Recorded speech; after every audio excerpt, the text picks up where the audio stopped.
നമസ്കാരം. Man United മല്ലുവിൻ്റെ മറ്റൊരു എപ്പിസോഡിലേക്ക് എല്ലാവർക്കും സ്വാഗതം. എന്തുകൊണ്ട് വിശേഷം? എല്ലാവരും സുഖമായിട്ടിരിക്കുന്നു വിശ്വസിക്കുന്നു. അങ്ങനെ കുറച്ച് നാളായി വീഡിയോ ചെയ്തിട്ട്, ഏകദേശം ഒരാഴ്ചയെ കൂടുതലായി. UAE ഇവിടെ ലീവും ഹോളിഡേയ്സും കാര്യങ്ങളൊക്കെ ആയിരുന്നുകൊണ്ട് കുറച്ച് ട്രാവലിങ്ങും ഫാമിലി ടൈമൊക്കെ ആയിട്ടിരുന്നുകൊണ്ട് വീഡിയോ ചെയ്യാൻ പറ്റിയില്ല. പ്രത്യേകിച്ച് പിന്നെ നമുക്ക് പ്രീമിയർ ലീഗ് ഗെയിംസും കാര്യങ്ങളൊന്നും ഇല്ലാത്തതുകൊണ്ടും ഒരുവിധപ്പെട്ട ഫുട്ബോൾ സീസൺ അവസാനിച്ചതുകൊണ്ടും കുറച്ചൊരു ബ്രേക്കിൽ തന്നെ ആയിരുന്നു. അപ്പോൾ ഈ ഒരു സമയത്താണ് നമ്മുടെ ചാമ്പ്യൻസ് ലീഗ് ഫൈനൽ നടന്നത്. നമ്മളെല്ലാവരും വളരെയധികം എന്താ പറയുക, ആകാംക്ഷയോടെ നോക്കിക്കണ്ടിരുന്നുള്ള ഒരു ഗെയിമായിരുന്നു PSG versus Arsenal champions league final. അപ്പോൾ ഇത് കളി കഴിഞ്ഞിട്ട് ഇപ്പോൾ കുറച്ച് ദിവസമായി, ഒരു 3-4 ദിവസമായിട്ടുണ്ട്.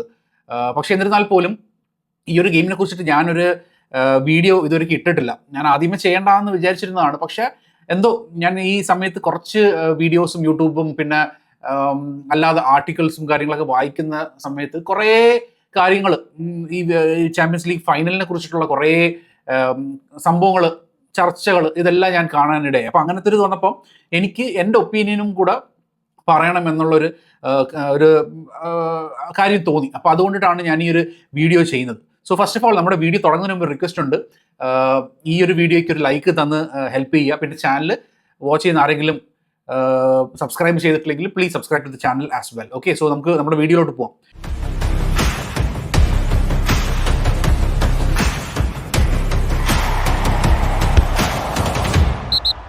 നീണ്ട 20 വർഷത്തിന് ശേഷമാണ് ആർസണൽ ചാമ്പ്യൻസ് ലീഗിന്റെ ഫൈനലിനെത്തുന്നത്. അപ്പോൾ ആർസണൽ ഫാൻസും ആർസണൽ സപ്പോർട്ടേഴ്സും എല്ലാവരും വളരെയധികം പ്രതീക്ഷയോട് കൂടിയിട്ടാണ് ഈ ഒരു ഗെയിമിനെ കണ്ടത്. അതും ഇതിനകത്തുള്ള പ്രത്യേകത എന്ന് വെച്ചാൽ പ്രീമിയർ ലീഗ് ചാമ്പ്യൻസ് ആയിട്ടുള്ള ആർസണലാണ് ഈ ഒരു ഗെയിമിനെ അപ്രോച്ച് ചെയ്യുന്നത് എന്നുള്ളതാണ്. അപ്പം എല്ലാവർക്കും ഭയങ്കര പ്രതീക്ഷ, സീസൺ ഡബിൾ അടിക്കാം എന്നുള്ള ഒരു പ്രതീക്ഷ, മേജർ ഡബിൾ, അതായത് ചാമ്പ്യൻസ് ലീഗും പ്രീമിയർ ലീഗും കൂടെ ചേർത്തിട്ടുള്ളൊരു മെഗാ ഡബിൾ എന്നുള്ളൊരു പ്രതീക്ഷയിലാണ് ആർസണൽ ഈ ഗെയിം അപ്രോച്ച് ചെയ്തത്. അങ്ങനെ ഗെയിം തുടങ്ങുന്നു. 6 മിനിറ്റ്സിനുള്ളിൽ തന്നെ കൈ ഹാവേർട്സിന്റെ ഗോളിലോടുകൂടി ആർസണൽ മുമ്പിലെത്തുന്നു. പിന്നീട് അങ്ങോട്ട് കണ്ടതെന്ന് വെച്ച് പറഞ്ഞാൽ വളരെ പരിതാപകരമായിട്ടുള്ള ഒരു ഗെയിമാണ്. ആർസണലാണെങ്കിൽ സിറ്റ് ബാക്ക് ചെയ്തിട്ട് അവർ എന്താ പറയുക, ഡിഫൻസ് മാത്രം കോൺസെൻട്രേറ്റ് ചെയ്യുന്ന ഒരു ഗെയിമാണ് നമ്മൾ കണ്ടത്. ചാമ്പ്യൻസ് ലീഗിൽ ഫൈനൽ, ഓക്കെ, നമുക്കറിയാം എല്ലാ ടീംസും ഒരുവിധം ചാമ്പ്യൻസ് ലീഗ് ഫൈനൽ കളിക്കുമ്പോൾ അവർ കുറച്ചൊന്ന് എന്താ പറയുക, ഒരു കോമ്പാക്റ്റ് ആക്കിയിട്ടായിരിക്കും കളിക്കുന്നത്. പക്ഷേ ഇതെന്ന് പറഞ്ഞാൽ അതല്ല.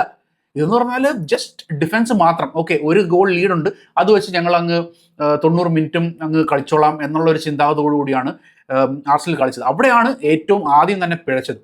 എനിക്ക് തോന്നുന്നു ഈ ഒരു ഗെയിം പ്രത്യേകിച്ച് അപ്പുറത്തേക്ക് എന്ന് പറഞ്ഞാൽ PSG, അതായത് അവർ ഈ ചാമ്പ്യൻസ് ലീഗിൽ അവർ ഒത്തിരിയധികം ഏറ്റവും കൂടുതൽ ഗോളുകൾ സ്കോർ ചെയ്തിട്ടുള്ളൊരു ടീമാണ് PSG. അപ്പോൾ അവർക്കെതിരെ ഒരു 84 മിനിറ്റും ഞങ്ങൾ ഡിഫെൻഡ് ചെയ്ത് മാത്രമേ കളിക്കത്തുള്ളൂ എന്ന് പറഞ്ഞ് ഉള്ള ആ ഒരു ഗെയിം പ്ലാൻ, അതെന്ന് പറഞ്ഞാൽ ദ വേസ്റ്റ്.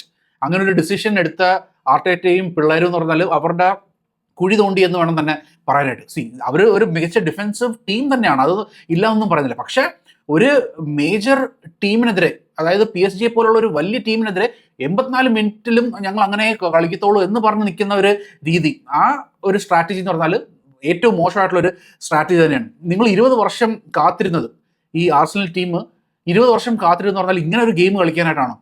നമുക്കറിയാം ഫൈനൽസ് എന്നൊക്കെ പറയുമ്പം ഒരു ചെറിയ മാർജിൻസിലൊക്കെ ആയിരിക്കും വിജയം വരുന്നത്. പക്ഷേ എന്നിരുന്നാൽ പോലും അറ്റ്ലീസ്റ്റ് ഒരു അറ്റാക്ക് മൈൻഡ് കീപ്പ് ചെയ്ത് ആ എതിർ ടീമിന് ഇച്ചിരി ഒന്നൊരു പ്രഷർ കൊടുക്കുക, അല്ലെങ്കിൽ അവർക്ക് ഒരു എന്താ പറയുക കോമ്പറ്റീറ്റീവ് ആയിട്ടുള്ള ഒരു ഗെയിം നൽകുക എന്നുള്ളതെന്ന് പറഞ്ഞാൽ അത് ആർസണൽ ചെയ്യേണ്ടിരുന്ന കാര്യമാണ്. പക്ഷെ അത് അവിടെ ചെയ്തിട്ടില്ല. അപ്പം ഇത്രയും വർഷം കാത്തിരുന്നിട്ട് നിങ്ങൾക്ക് കിട്ടിയ ഒരു അവസരം എന്ന് പറഞ്ഞാൽ നിങ്ങൾ അത് പതുങ്ങിയിരുന്നിട്ട് ജയിക്കാനായിട്ട് ശ്രമിച്ചു. അത് തന്നെയാണ് ഏറ്റവും മോശമായിട്ടുള്ള കാര്യം. ഒരു പ്രോപ്പറായിട്ടുള്ള ഒരു attack is the best defence തന്നെയാണ് പറഞ്ഞത്. ആ ഒരു അറ്റാക്ക് കീപ്പ് ചെയ്തിട്ട് ഈ കളിയെ സമീപിച്ചിരുന്നെങ്കിൽ ഇതിന്റെ കഥ മാറിപ്പോയേനെ. ഇപ്പൊ പല ആൾക്കാരും പറയുന്നുണ്ട് PSG, അപ്പം ആർസണൽ സപ്പോർട്ടേഴ്സ് തന്നെ മെയിനായിട്ട് പറയുന്ന കാര്യമാണ് PSG എന്ന് പറഞ്ഞാൽ ഭയങ്കര ടീമാണ്, അപ്പോൾ അവർക്കെതിരെ കളിക്കുമ്പോൾ ഇങ്ങനത്തെ ഒരു സ്ട്രാറ്റജി തന്നെ ചെയ്തതാണ് നല്ലത് എന്നൊക്കെ പറഞ്ഞു. നെവർ, അതല്ല. PSG മികച്ച ടീമാണ്, അത് ഇല്ലാന്നൊന്നും പറയുന്നില്ല. പക്ഷെ ആർസണൽ എന്ന് പറഞ്ഞാൽ they are also A good team. You are the champions of England. യൂറോപ്പിലെ തന്നെ അല്ലെങ്കിൽ വേൾഡിൽ തന്നെ ഏറ്റവും ബെസ്റ്റ് കോമ്പറ്റീറ്റീവ് ലീഗായിട്ടുള്ള പ്രീമിയർ ലീഗിലെ ചാമ്പ്യൻസ് ആണ് ആർസണൽ.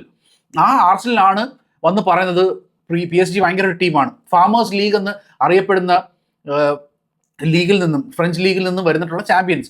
അപ്പോൾ ആ ഒരു ചാമ്പ്യൻ ടീമിനെ, ഇംഗ്ലണ്ടിലുള്ള ഒരു ചാമ്പ്യൻ ടീം നേർക്ക് നേർ നിന്ന് ഫൈറ്റ് ചെയ്യുന്ന പറഞ്ഞാൽ ഇങ്ങനത്തെ ഒരു നിലയിലാണെങ്കിൽ ദാറ്റ് ഇസ് ലൈക്ക് പരിതാപകരം. വളരെ മോശമായിട്ടുള്ള ഇതാണ്. ഒരു ഫൈനലിലെ ഏറ്റവും ലീസ്റ്റ് പൊസഷൻ സ്റ്റാറ്റ്സ് ആണ് ആർസണലിൽ. ഇതിന് മുമ്പും അവർക്ക് തന്നെയായിരുന്നു. 20 വർഷം മുമ്പുള്ള ഫൈനൽ കളിച്ചപ്പോഴും ലീസ്റ്റ് പൊസഷൻ സ്റ്റാറ്റ്സ്. ആർസണൽ ടീമിന്റെ കാര്യം പറയുമ്പോൾ നമുക്ക് ഇത് പ്രീമിയർ ലീഗിന്റെ ഒരു കാര്യം കൂടെ ഇവിടെ സംസാരിച്ച് പോകേണ്ട ആവശ്യമുണ്ട്. കഴിഞ്ഞ കുറച്ച് സീസണായിട്ട് ഒരു 3-4 സീസണൊക്കെ ആയിട്ട് ആർസണൽ ടോപ്പ് 4 എത്താൻ വേണ്ടി ട്രൈ ചെയ്യുന്നുണ്ടായിരുന്നു. കഴിഞ്ഞ 2 സീസണിൽ അവർ നല്ല രീതിയിലുള്ള ഫൈറ്റ് കൊടുത്തു ചാമ്പ്യൻസിന്. അപ്പം അങ്ങനത്തെ ഉള്ള ഒരു റണ്ണറപ്പ് ആയിട്ടാണ് കഴിഞ്ഞ 2 സീസൺ അവർ നിന്നത്. അപ്പോൾ ഈ ടൈമിൽ അവർ ചെയ്തിട്ടുള്ള കാര്യം എന്ന് പറഞ്ഞാൽ ദേ പ്ലേഡ് ബ്യൂട്ടിഫുൾ ഫുട്ബോൾ, നല്ല അറ്റാക്കിംഗ് ഫുട്ബോളും, പിന്നെ അതിനുശേഷം ഡിഫൻസ് എന്ന് പറഞ്ഞാൽ അതേപോലെ സ്ട്രോങ് ആയിട്ടുള്ള ഒരു ഡിഫൻസും കീപ്പ് ചെയ്തിട്ട് അവർ നല്ല മികച്ച ഗെയിമാണ് കളിച്ചുകൊണ്ടിരുന്നത്. അപ്പോൾ അങ്ങനെ കളിച്ചിട്ട് അവർക്ക് ചാമ്പ്യൻസ് ആകാനായിട്ട് പറ്റിയിട്ടില്ല. അപ്പോൾ ആർട്ടറ്റ എന്തോ ഡിസൈഡ് ചെയ്ത്, ഓക്കെ നമുക്ക് ആ ഒരു സംഭവം കുറച്ചൊന്ന് മാറ്റി പിടിക്കാം, നമുക്ക് കുറച്ച് ഡാർക്ക് ആർട്സ് കൊണ്ടുവരാം, ഈ നെഗറ്റീവ് ഫുട്ബോൾ കൊണ്ടുവരാം, എന്നിട്ട് നമുക്ക് ചാമ്പ്യന്മാരാകാം എന്ന് ശ്രമിച്ചു. അപ്പോൾ അതിന്റെ ഭാഗമായിട്ടാണ് അവർ കുറേ ഇതുകൊണ്ട് ഇപ്പം കോർണർ കിക്സിൻ്റെ അകത്തുള്ള ഇഷ്യൂസ്, അവിടെ കൺജഷൻ ക്രിയേറ്റ് ചെയ്തിട്ട് ആൾക്കാർ തമ്മിലടിയും പ്രശ്നങ്ങളും, പിന്നെ അതിനുശേഷം ടൈം വേസ്റ്റിംഗ് ടാക്ടിക്സ്. പിന്നെ മറ്റൊരു കാര്യം എന്ന് പറഞ്ഞാൽ ഫൗള് റിസീവ് ചെയ്യുന്നതിൽ പ്ലെയേഴ്സ് എന്നൊക്കെ പറഞ്ഞാൽ ആർസണൽ പ്ലെയേഴ്സ് ജസ്റ്റ് ഒന്ന് തൊട്ട് കഴിഞ്ഞാൽ അപ്പോഴേ വീഴും. അതിനിപ്പം ഒഫൻസിവിലായാലും ഡിഫൻസിവിലായാലും ഈ ഗബ്രിയലിനെയൊക്കെ ഒന്ന് തൊട്ട് കഴിഞ്ഞാൽ അപ്പോഴേ ചാടി മറിഞ്ഞ് വീഴുന്ന ഇതാണ്. ഓപ്പോസിറ്റ് ബോക്സിൽ ഒരു കോർണർ കിക്കിന് വേണ്ടി പോകുമ്പം എതിർ ടീമിനെ പിടിച്ച് വലിച്ച് ഉന്തി തള്ളി അങ്ങനത്തെ ഒരു ഗെയിം.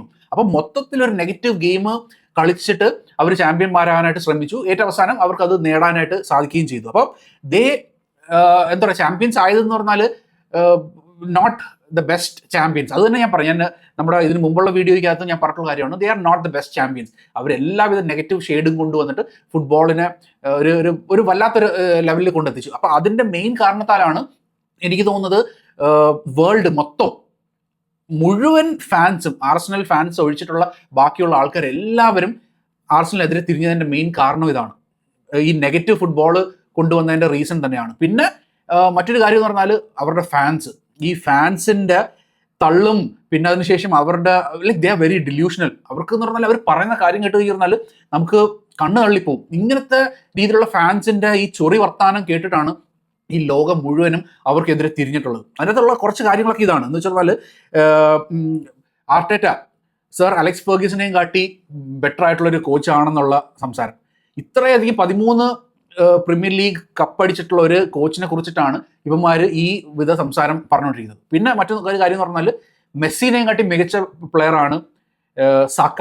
ഇതെന്ന് പറഞ്ഞാൽ വളരെ കൺവിൻസിങ് ആയിട്ടാണ് അവർ സംസാരിക്കുന്നത്. നോർമലി ഒരു തമാശ, അവരിലേക്ക് ബാൻഡർ അതൊന്നും അല്ല. ഇവർ വളരെയധികം എന്താ പറയുക സീരിയസ് ആയിട്ട് പറയുന്ന കാര്യങ്ങളൊക്കെയാണ് ഈ സംഭവങ്ങൾ. പിന്നെ അതിനുശേഷം ഗബ്രിയേലും നമ്മുടെ സാലിബ ഇവരെന്നൊക്കെ പറഞ്ഞാൽ പ്രീമിയർ ലീഗിലെ ഏറ്റവും ബെസ്റ്റ് ഡിഫൻസ് ഇൻ ഹിസ്റ്ററി.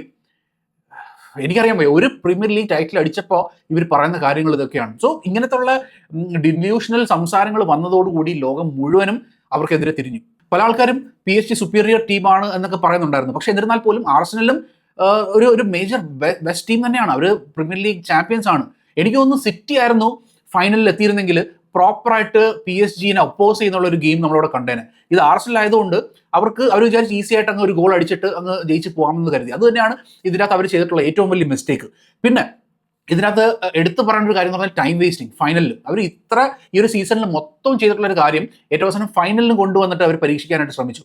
എത്രയോ പ്രാവശ്യം ഇപ്പം മൊസ്കെറയ്ക്കൊക്കെ സെക്കൻഡ് ഹാഫിൽ ആദ്യമേ തന്നെ ഒരു യെല്ലോ കാർഡ് കിട്ടി ടൈം വേസ്റ്റിങ്ങിന്. കുറേ നേരം സമയം എടുത്തിട്ടാണ് ത്രോയിൻ പോകുന്നത്. പിന്നെ അതിനുശേഷം നമ്മൾ കണ്ടെന്ന് പറഞ്ഞാൽ അതിന് മുമ്പ് കണ്ട ഒരു സംഭവം ഫസ്റ്റ് ഹാഫിൽ തന്നെ ഞാൻ തോന്നുന്നു, ബോള് ഒരു പ്ലെയറിനെ കിട്ടുന്നു, അത് ത്രോയിന് നിൽക്കുന്ന സമയത്ത് മറ്റേ ആൾക്ക് കൊടുക്കുന്നു. അയാൾ ത്രോ ചെയ്യാൻ പോകുമ്പോൾ അത് വേണ്ട, പിന്നെ അടുത്ത ആൾക്ക് കൊടുക്കുന്നു. എന്നിട്ട് ഏറ്റവും അവസാനം റൈസ് വന്നിട്ടാണ് ബോൾ എറിയുന്നത്. 3 പേര് അങ്ങോട്ടും ഇങ്ങോട്ടും പാസ് ചെയ്ത് ടൈം വേസ്റ്റ് ചെയ്തിട്ടാണ് ഈ ഒരു എന്താ പറയുക ഒരു ത്രോയിൻ ചെയ്യുന്നത്. അപ്പോൾ ഇതൊക്കെ റെഫറി കറക്റ്റായിട്ട് നോട്ട് ചെയ്തിട്ടുണ്ടായിരുന്നു. അപ്പോൾ അതിൻ്റെ ഭാഗമായിട്ടാണ് മോസ്കറ സെക്കൻഡ് ഹാഫിൽ ആ പരിപാടി കാണിച്ച സമയത്ത് ടൈം വേസ്റ്റിങ്ങിന് ഇത് കൊടുത്തത്. പിന്നെ അതിനുശേഷം ഏറ്റവും മികച്ചതായിട്ടുള്ള ഒരു തീരുമാനം എന്ന് പറയുന്നത് സാക്ക ആ ഒരു കോർണർ എടുക്കാൻ പോകുന്ന സമയത്ത് നോക്കുമ്പോൾ റെഫറി എല്ലാം നോക്കിക്കൊണ്ടിരിക്കുക. കോർണർ എടുക്കുന്ന സമയത്ത് ബോളുമായിട്ട് കുണുങ്ങി പോയിട്ട് പതുക്കെ ബോൾ വെച്ച് അവരുടെ സൗകര്യത്തിനായിട്ട് നിൽക്കുക. ഇതെന്ന് പറഞ്ഞാൽ എക്സ്ട്രാ ടൈമിൽ ഫസ്റ്റ് ഹാഫിൻ്റെ എക്സ്ട്രാ ടൈമിൽ 6 മിനിറ്റിൽ കാണിക്കുന്ന പരിപാടിയാണ്. 6 മിനിറ്റ് എക്സ്ട്രാ ടൈം കൊടുത്തിട്ട് അതിൻ്റെ സമയം കഴിഞ്ഞ് പോകുമ്പോഴാണ് ഈ കുണുങ്ങിയിട്ടുള്ള ഇത് കാണിക്കുന്നത്. കറക്റ്റായിട്ട് റെഫറി അവിടെ വിസിൽ അടിച്ചിട്ട് പറഞ്ഞു ഓക്കെ നിങ്ങളുടെ സമയം കഴിഞ്ഞ് ബ്രേക്കിന് പോവാം എന്ന് പറഞ്ഞു. അപ്പോൾ അത് മികച്ച ഒരു തീരുമാനം. കാരണം ആർസണൽ വിചാരിച്ച് അവരുടെ ടാക്ടിക്സ്, ടൈം വേസ്റ്റിംഗ്, അവർക്ക് തോന്നുന്ന കണക്ക് കളിക്കാം എന്നുള്ളൊരു ടൈം വേസ്റ്റിംഗ് ടാക്ടിക്സ് ഒക്കെ കൊണ്ടുവരാമെന്ന് വിചാരിച്ചു. അത് റെഫറി ഇതിൽ നടത്തിയില്ല. ഏറ്റവും ബെസ്റ്റ് ഡിസിഷൻ ഈ കളിയിൽ ഏറ്റവും മാൻ ഓഫ് ദ മാച്ച് എന്ന് പറയാനായിട്ടുള്ള പറഞ്ഞത് റെഫറിയാണ്. കറക്റ്റ് ആയിട്ടുള്ള ഡിസിഷൻസ് വിളിച്ചു. അവിടെ ഈ സൈഡിൽ മസ്കറ പ്ലെയറിനെ തട്ടിയിട്ട് അവിടെ കെവറസ്കെലിയനെ തട്ടിയിട്ടിട്ട് ആ ഒരു penalty, that was proper penalty. അപ്പുറത്തെ സൈഡിൽ നോണി മെന്തുവയ്ക്ക് ചെയ്യുന്ന പറഞ്ഞാൽ ഇത് തന്നെയാണ്. അവർക്ക് വേറെ കളിച്ച് ജയിക്കാനായിട്ടുള്ള മാർഗ്ഗം ഇല്ലാതെ വന്നു കഴിഞ്ഞപ്പോൾ ന്യൂനോ മെൻഡസിന്റെ കൈ കുരുക്കി പിടിച്ചിട്ട് വലിച്ചിടുകയാണ് ചെയ്തത്. അപ്പോൾ വലിച്ചിടുമ്പോൾ എന്തോ സംഭവിക്കുന്ന, ഈ പ്ലെയർ ബോളുമായിട്ട് പോകുന്നു, ഈ പ്ലെയറിനെ വലിച്ച് ബോഡിയിലേക്ക് വലിച്ചിടുന്നു. ആ പ്ലെയർ ഉറപ്പായിട്ടും വന്ന് മധുവക്കയുടെ പുറത്തോട്ട് വന്ന് വീഴും. So they were driving foul, അത് തന്നെയാണ് ശ്രമിച്ചത്. അപ്പോൾ റെഫറി പറഞ്ഞു നോ ഫൗൾ, ഇതിന് ഫൗളൊന്നും തരാൻ പറ്റത്തില്ല എന്ന് പറഞ്ഞു. അതിന് വേണ്ടിയിട്ട് അവിടെ കിടന്നിട്ട് ഫുൾ കോലാഹലങ്ങളും മൊത്തവും കാണിച്ചു കൂട്ടി. ആർട്ടറ്റയ്ക്ക് ആണെങ്കിൽ ഒരു ഷോട്ട്, ആർസനലിന്റെ ഒരു ഷോട്ട് PSG യുടെ ഗോളിൽ അടിക്കുക. അപ്പോൾ ഒരു പ്ലെയറിന്റെ കാലി തട്ടി പോകുന്നു. അവിടെ ആർട്ടറ്റ കിടന്നിട്ട് ഹാൻഡ് ബോൾ എന്ന് പറഞ്ഞ് അലറി വിളിച്ച് കിടന്ന് ഇതായിട്ട് പോകുന്നു. സോ ദേ ആർ ലൈക്ക് എന്താ പറയുക, ഏറ്റവും നെഗറ്റീവായിട്ട് നമ്മൾ ആർസനൽ ടീമിനെ വെറുത്ത് പോകുന്നുള്ളവരെന്ന് പറഞ്ഞാൽ മൊത്തത്തിൽ ആ ക്ലബ്ബ് എന്ന് പറഞ്ഞാൽ അവർക്ക് ഫാൻസിന് മാത്രമേ അവർക്ക് ഇഷ്ടമുള്ളൂ. പിന്നെ ബാക്കിയുള്ള ഇപ്പം ന്യൂട്രൽസിന് ഒട്ടും ആർസനലിനെ പിടിക്കാത്തൊരവസ്ഥയിലേക്ക് എത്തിച്ചിട്ടുള്ള ഒരു വ്യക്തിയാണ് ആർട്ടറ്റ. അപ്പം ഇങ്ങനത്തെ നെഗറ്റീവ് ഷെയ്ഡ് കളിച്ച് വന്നിരുമ്പോൾ വേൾഡ് മൊത്തം ആർട്ടറ്റനെ എന്താ പറയുക, ആ ടീമിനെ തന്നെ വെറുത്തുപോയി. പിന്നെ ഈ ടൈം വേസ്റ്റിങ്ങിന്റെ കാര്യം പറഞ്ഞപ്പോൾ എടുത്തു പറഞ്ഞ മറ്റൊരു കാര്യം എന്ന് പറഞ്ഞാൽ ഫിഫ വേൾഡ് കപ്പിൻ്റെ അകത്ത് ഫിഫ പുതിയ റൂൾസ് കൊണ്ടുവന്നു. ടൈം വേസ്റ്റിങ്ങിന്റെ കാര്യത്തിലുള്ള പുതിയ റൂൾസ് ആണ് ഇറക്കിയിരിക്കുന്നത്. ഒരു സബ്സ്റ്റിറ്റ്യൂഷൻ വരുമ്പോൾ 10 മിനിറ്റ്സിൽ കൂടുതലാകാൻ പാടില്ല, പിന്നെ ത്രോവിന് ഇത്ര സമയം, പിന്നെ അതിനുശേഷം ഗോൾ കിക്ക് എടുക്കുന്നതിലുള്ള ടൈം, ഇതെല്ലാം എന്ന് വെച്ച് പറഞ്ഞാൽ അതിനകത്ത് പറയുന്നുണ്ട് ആന്റി ആർസനൽ റൂൾ എന്നൊക്കെ പറഞ്ഞിട്ടുള്ള ഒരു പേരിലാണ് ഇത് അറിയപ്പെടുന്നത്. അപ്പം ആർസനൽ ആ ടീം വരുത്തി വെച്ചിട്ടുള്ള വിന തന്നെയാണ് ഇത് മൊത്തം. പിന്നെ ആർസനൽ ഫാൻസ് പറയുന്ന മറ്റൊരു കാര്യം എന്ന് പറഞ്ഞാൽ ആർട്ടേറ്റ പെപ്പിനെ റിട്ടയർ ചെയ്യിപ്പിച്ചു എന്നാണ് പറയുന്നത്. ഒരു പ്രീമിയർ ലീഗ് ടൈറ്റിൽ അടിച്ച് വന്നിട്ട് അതാ പറഞ്ഞു, ഫാൻസിന്റെ ഈ ഡിലൂഷണൽ സംസാരം കേൾക്കുമ്പോൾ തന്നെ വെറുക്ക്. നമ്മൾ ഈ നോർമലായിട്ടിരിക്കുന്ന ആർക്കും ഇത് കേട്ട് ദഹിക്കാൻ പറ്റത്തില്ല. ഇത്രയും കഴിഞ്ഞ 9-10 വർഷത്തിൽ ഇത്രയും ടൈറ്റിൽ അടിച്ചിട്ടുള്ള ഒരു കോച്ച്, അതും പെപ്പ് ഗാർഡിയോള എന്നുള്ള ഹിസ്റ്ററിയിൽ തന്നെ വൺ ഓഫ് ദ ബെസ്റ്റ് കോച്ചിനെ പറയുന്നത് വെച്ചാൽ അങ്ങനെ റിട്ടയർ ചെയ്യിപ്പിച്ചു. അയാൾ ഇത്രയും 10 വർഷം ഇവിടെ നിന്നിട്ട് മതി, ഇനിയൊരു ചേഞ്ചിന് വേണ്ടി മാറിപ്പോവാം എന്നുള്ള ചിന്തയിൽ വരുമ്പോൾ പറയുന്നത് പറഞ്ഞാൽ കോച്ചിനെ റിട്ടയർ ചെയ്യിപ്പിച്ചിട്ടുള്ള, പെപ്പിനെ റിട്ടയർ ചെയ്യിപ്പിച്ചിട്ടുള്ള വ്യക്തിയാണ് ആർട്ടേറ്റ എന്നുള്ളതാണ്. അപ്പം മൊത്തത്തിൽ ഇത് പറയുന്നത് പറഞ്ഞാൽ വളരെ കൺവിൻസിംഗ് ആയിട്ടാണ് പറയുന്നത്, അല്ലെ നോർമലി തമാശ പോലെ പറയുന്നതല്ല.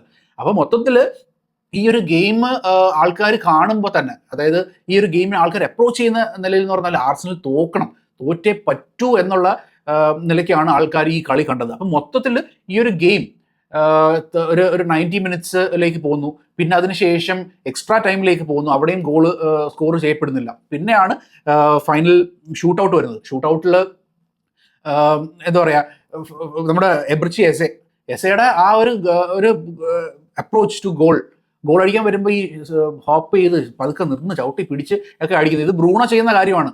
ബ്രൂണോ വളരെ വ്യക്തമായിട്ടും കൃത്യമായിട്ട് ചെയ്യുന്ന സംഭവമാണ്. ഇത് ഒക്കെ ട്രൈ ചെയ്തിട്ട് അടിച്ച് പുറത്ത് കളയുന്നു. പിന്നെ അതിനുശേഷം ലാസ്റ്റ് ഗബ്രിയൽ, ഞാൻ ആക്ച്വലി ഇത് തമാശ പറയുന്നതല്ല, ഞാൻ എൻ്റെ മനസ്സുകൊണ്ട് ചിന്തിച്ചിട്ടുള്ള ഒരു കാര്യമാണ്. ഈ കളി ആർസനൽ തോക്കണം എന്നുള്ളത് എൻ്റെ ഒരു മൈൻഡിലുണ്ടായിരുന്നു. അതിൻ്റെ ഒരു മെയിൻ കാരണം എന്ന് വെച്ചാൽ ഈ ഗബ്രിയൽ എന്ന് പറഞ്ഞാൽ വളരെ ഒരു ഡേർട്ടി ഫുട്ബോളറായിട്ടാണ് എനിക്ക് തോന്നിയിട്ടുള്ളത്. വളരെ നെഗറ്റീവ് കളിക്കുന്നതും, പിന്നെ എന്തെങ്കിലും ഒന്ന് പറഞ്ഞാൽ ഭയങ്കര റെഫറി എടുത്തൊക്കെ പോയിട്ട് കിടന്ന് അലമ്പ്, അങ്ങനത്തെ ഉള്ള ഒരു പ്ലെയറാണ്, ഡേർട്ടിയസ്റ്റ് ഫുട്ബോളർ.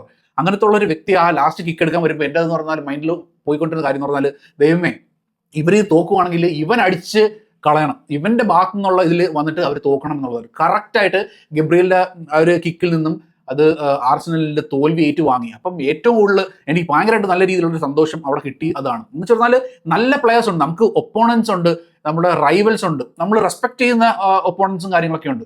ഇപ്പോൾ for example van Dijk, Manchester യുണൈറ്റഡിൻ്റെ ഏറ്റവും ഫിയേഴ്സ് റൈവൽസ് ആണ് ലിവർപൂളിൻ്റെ ക്യാപ്റ്റൻ, അവരുടെ ഒരു എന്താ പറയുക ഡിഫൻഡർ, പ്രോപ്പർ ഡിഫൻഡറാണ്. പക്ഷേ വാൻ ഡൈക്കിൻ്റെ ഭാഗത്ത് നിന്ന് ഇതണക്കത്തുള്ള അലമ്പ് വൃത്തിയായിട്ടുള്ള രീതിയിലുള്ള കളികളൊന്നും ഇല്ല, പ്രോപ്പറായിട്ടുള്ള ഗെയിം വരും. അപ്പോൾ അതുകൊണ്ട് നമുക്ക് വാൻ ഡൈക്ക് ഒരു റൈവൽ ആണെങ്കിൽ പോലും വി റെസ്പെക്ട് ഹിം, നല്ല പ്ലെയറാണ്. പക്ഷേ സലിബയും ഈ ഗബ്രിയൽ പ്രത്യേകിച്ച് അങ്ങനത്തെ ഉള്ള ഒരു പ്ലെയർ അല്ല. So he does not deserve that kind of applause. ഒരു പ്രീമിയർ ലീഗിലെ one of the best defenders ever എന്നുള്ള രീതിയിലുള്ള സംസാരങ്ങളിലേക്കൊക്കെ പോകുമ്പോൾ എനിക്ക് ഏറ്റവും വെറുപ്പ് തോന്നുന്നൊരു സംഭവമാണ്. അപ്പം എന്തായാലും ഗബ്രിയലിൻ്റെ ഭാഗത്തു നിന്ന് അവർ അടിച്ച് പുറത്ത് പോയപ്പോൾ തന്നെ വാസ് വെരി ഹാപ്പി. എന്തായാലും ആർസനൽ കിട്ടാതിരിക്കുന്നതോടുകൂടി നമ്മൾ എല്ലാവരും പറയുന്ന കാര്യം എന്ന് പറഞ്ഞാൽ PSG സേവ്ഡ് ഫുട്ബോൾ അന്ന് തന്നെയാണ്. കാരണം ഈ ഒരു കളി ആർസണൽ ജയിച്ചിരുന്നെങ്കിൽ ഈ ഒരു ലോകത്ത് നമ്മൾക്ക് കേൾക്കേണ്ടി വരുന്ന കാര്യങ്ങൾ എന്നൊക്കെ പറഞ്ഞാൽ നമുക്ക് ചിന്തിക്കുന്നതിലപ്പുറത്താണ്. ഒരു 22 വർഷങ്ങൾക്ക് ശേഷം അവർ പ്രീമിയർ ലീഗ് ചാമ്പ്യൻസ് ആയി കഴിഞ്ഞപ്പോൾ ആർസണലിന്റെ ഭാഗത്തു നിന്ന് അവരുടെ ഫാൻസിന്റെ ഭാഗത്തു നിന്ന് പറഞ്ഞു കേൾക്കുന്നത് പറഞ്ഞാൽ നമുക്ക് കേട്ടിരിക്കാൻ പറ്റത്തില്ല. അപ്പോൾ ചാമ്പ്യൻസ് ലീഗും കൂടെ അടിച്ചിരുന്നെങ്കിലുള്ള ഒരു അവസ്ഥയെന്ന് ആലോചിച്ച് നോക്കിയേ. അത് കേൾക്കാനായിട്ട് നമുക്ക് ഇടവരുത്താത്ത PSG ആണ് ഫുട്ബോളിനെ രക്ഷിച്ചത്. And they definitely deserves a lot of credit. ഫുട്ബോളിനെ രക്ഷിച്ചു. പിന്നെ എന്താ പറയുക, ഈ ഫുട്ബോളിൻ്റെ ഈ നെഗറ്റീവ് ഷെയ്ഡ് അതിനെ എന്നേക്കും ഇല്ലാതാക്കി എന്ന് വേണം എനിക്ക് തോന്നാൻ. എനിക്ക് തോന്നുന്നു അടുത്ത സീസണിലൊന്നും ആർസണൽ ഈ വക നെഗറ്റീവ് ടാക്ടിക്സുമായിട്ട് വരത്തില്ല എന്നുള്ളതാണ്. കാരണം ഇത് എല്ലാവർക്കും മനസ്സിലായി. ഇനിയിപ്പോൾ അടുത്ത സീസൺ വന്നിട്ട് ഇവർ ഈ സംഭവങ്ങൾ കാണിച്ചു കഴിഞ്ഞാൽ ഉറപ്പായിട്ടും റെഫറി അസോസിയേഷൻസും അത് നിയന്ത്രിക്കുന്ന റെഫറിമാർക്ക് കറക്റ്റായിട്ട് മനസ്സിലാക്കിയിട്ട് അവരുടെ ഈ സംഭവങ്ങൾക്ക് എന്താ പറയുക, അതിന് പ്രോത്സാഹനം കൊടുക്കാത്ത രീതിയിലുള്ള റെഫറിങ് തന്നെ ആയിരിക്കും നടക്കുക എന്നാണ് എനിക്ക് തോന്നുന്നത്. സോ ഐ തിങ്ക് ഇതൊരു എൻഡാണ്, ആർസണലിൻ്റെ ഒരു എൻഡ് തന്നെയായിരിക്കും അവരുടെ ഈ നെഗറ്റീവ് ആർട്സിന്. അതുകൊണ്ടാണ് ഞാൻ ഈ പറയുന്നത് PSG സേവ്ഡ് ഫുട്ബോളാണ് ഇവിടെ ജയിച്ചത് എന്നാണ് എനിക്ക് തോന്നുന്നത്. സോ എന്താ നിങ്ങളുടെ അഭിപ്രായം ഈ ഗെയിമിനെ കുറിച്ചിട്ടുള്ള വിലയിരുത്തലുകൾ, ഇതിൻ്റെ അകത്തുള്ള നടന്ന സംഭവങ്ങളെ കുറിച്ചിട്ട് എന്താണ് നിങ്ങൾക്ക് തോന്നുന്നത്? Kindly put that in the comment section. Okay, പിന്നെ ഞാൻ പറഞ്ഞ പോലെ നമ്മുടെ വീഡിയോ വാച്ച് ചെയ്യുന്ന ആരെങ്കിലും ചാനൽ സബ്സ്ക്രൈബ് ചെയ്തിട്ടില്ലെങ്കിൽ please subscribe to the channel. പിന്നെ ഈ വീഡിയോയ്ക്ക് ഒരു ലൈക്കും കൂടെ തന്ന് സപ്പോർട്ട് ചെയ്യുക. So thank you so much for watching. Keep supporting. Take care. By.